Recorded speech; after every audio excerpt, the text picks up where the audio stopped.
sa prenup ni Bea Alonzo at Vincent Ko. Mga ka-showbiz, tapos na ang hulaan at bulungan matapos ang pasabog na civil wedding ni Bea Alonzo at ng Pure Gold Heir na si Vincent Ko nitong Lunes. Isang malaking tanong ang sinagot ng kanilang kampo. May prenup na nga ba? At totoong nag-away ba sila dahil dito? Well, may opisyal ng sagot sa abogado ni Bea at mukhang maraming chismis ang tuluyang napurnada. Matatanda ang bago ang kanilang surprise ng kasal sa Makati City Hall.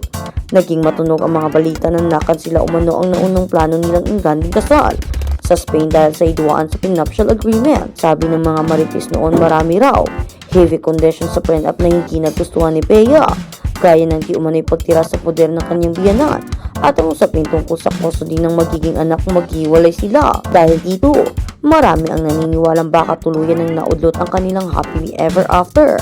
Pero nitong Martes tuluyan ng binatag ni Attorney Joey V. Garcia ng Gerald Law ang legal counsel ni Bea ang mga haka-haka sa kanyang inilabas na official statement.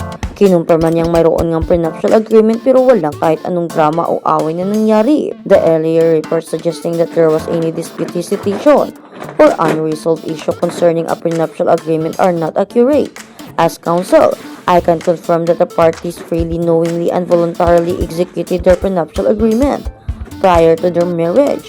O ayan na, malinaw pa sa sikat ng araw, freely, knowingly, and voluntarily. Itong pinirmahan ni Bea at Vincent. Walang pilitan, walang sakalan, at higit sa lahat walang legal na naging hadlang sa pag-iisang dibdib ng dalawa. Maging ang kilalang showbiz insider na si Ogie Diaz ay nagpahayag din na nagpakaliit na bagay ng prenup para sa dalawa. Ang hirit pa ni Ogie, walang isyo kay Bea yan dahil si Bea naman may pera. Samantala, hiningan din ng reaksyon ng isa pang tanyag na abogado at malapit kay Bea na si Attorney Lorna Capunan. Birong sinabi ni Attorney Lorna na hindi siya ang gumagawa ng prenup, pero natatawang hirit nito sa mga kababaihan. Putting on my lawyer's hat, I advise all of you girls here, don't get married, na nagdulot naman ng tawanan sa press. Sa huli, pinatunayan ni Bea at Vincent na mas matimbang ang kanilang pagmamahalan kahit sa anumang piraso ng papel o usaping pinansyal mula sa amin.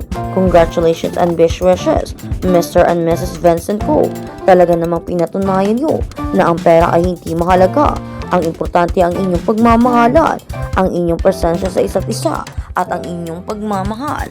Kaya naman sana ay hindi na kayo maudlot pa at hindi na kayo maghiwalay.